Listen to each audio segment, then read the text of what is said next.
Assalamualaikum warahmatullahi wabarakatuh. Saya Rafki Haikal Alif dengan NIM 1221035 dari kelas Metopen RA.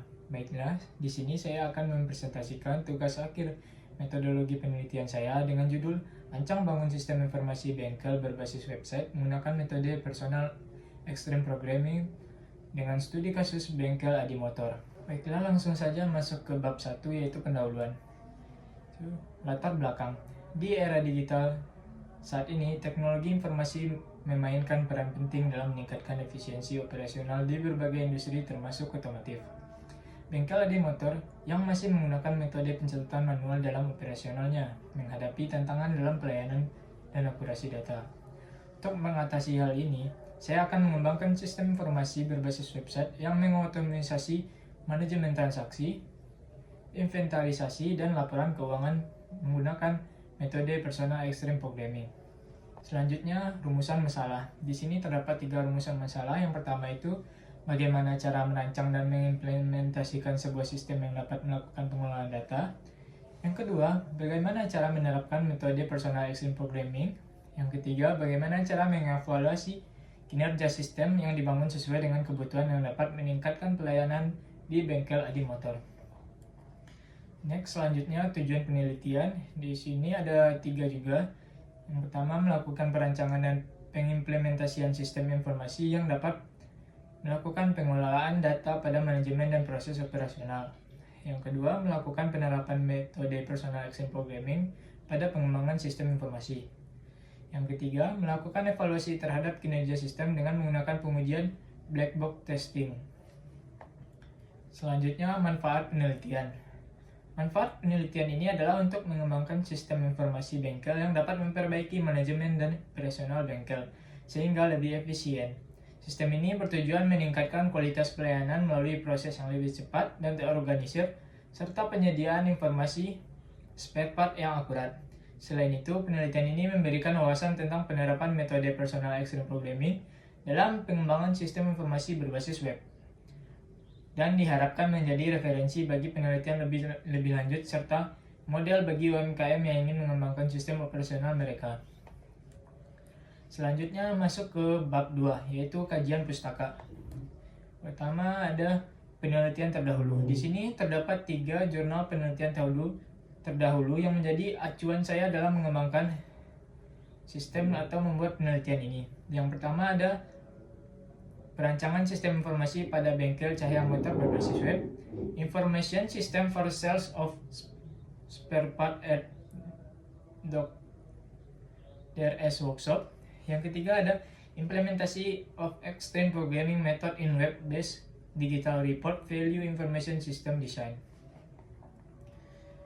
Selanjutnya, landasan teori. Yang pertama ada objek penelitian. Objek penelitiannya yaitu bengkel Adi Motor yang merupakan usaha kecil di bidang otomotif yang spesialisasi dalam perbaikan sepeda motor dan penjualan suku cadang. Menggunakan sistem pencatatan manual, bengkel ini sering mengalami kesalahan pencatatan dan manajemen stok yang tidak efisien, menyebabkan layanan menjadi lebih lambat. Adopsi sistem informasi manajemen berbasis web akan mengotomisasi atau mengintegrasikan operasional bengkel, minimalkan kesalahan manual, dan mempercepat layanan. Selanjutnya ada Personal Extreme Programming. Metode PXP adalah pendekatan pengembangan perangkat lunak yang dirancang untuk pengembang tunggal, menekankan pada fleksibilitas dan iterasi cepat yang responsif terhadap perubahan. Selanjutnya, Black Box Testing. Black Box Testing adalah teknik pengujian fungsionalitas perangkat lunak yang tidak melibatkan pengetahuan tentang kode internal. Metode ini menguji input dan output sistem untuk memastikan semua komponen berfungsi sesuai ekspektasi pengguna. Selanjutnya masuk ke bab 3, yaitu metodologi. Yang pertama ada alur penelitian. Alur dalam penelitian ini dimulai dengan identifikasi masalah, studi literatur, selanjutnya kebutuhan, perencanaan, inisiasi literasi, desain, implementasi, sistem testing,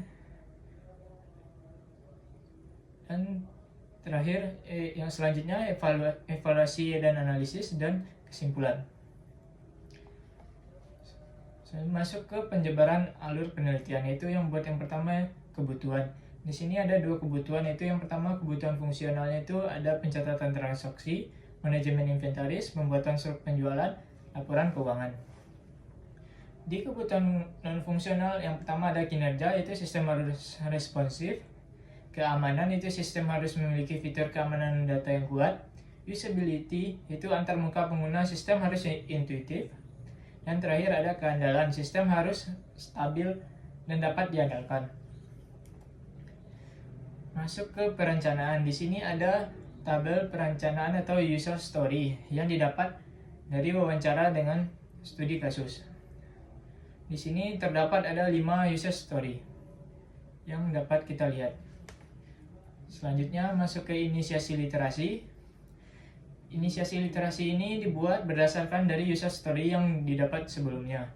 Di sini kita menentukan story point dan estimasi harinya. Setiap user story itu memiliki story point masing-masing dengan tingkat kesulitannya masing-masing. Selanjutnya masuk ke desain. Yang pertama ada desain use case diagram. Di sini owner dapat melakukan login. Selanjutnya setelah login, jika telah berhasil login, maka owner dapat mengakses 5 fitur yang ada di sistem ini, yaitu ada homepage, pencatatan transaksi, manajemen inventaris, struk transaksi penjualan, dan laporan keuangan. Selanjutnya ada diagram activity yang menjelaskan lebih dalam dari fitur-fitur tersebut. Yang pertama ada login. Owner masuk ke dalam sistem, lalu sistem menampilkan menu login. Owner menginputkan username dan password. Lalu sistem akan memverifikasi apakah password dan username tersebut benar apa salah. Jika benar, maka owner akan masuk ke dalam sistem. Pertama, owner berada di homepage, lalu masuk ke fitur pencatatan transaksi. Lalu sistem akan menampilkan menu pencatatan transaksi.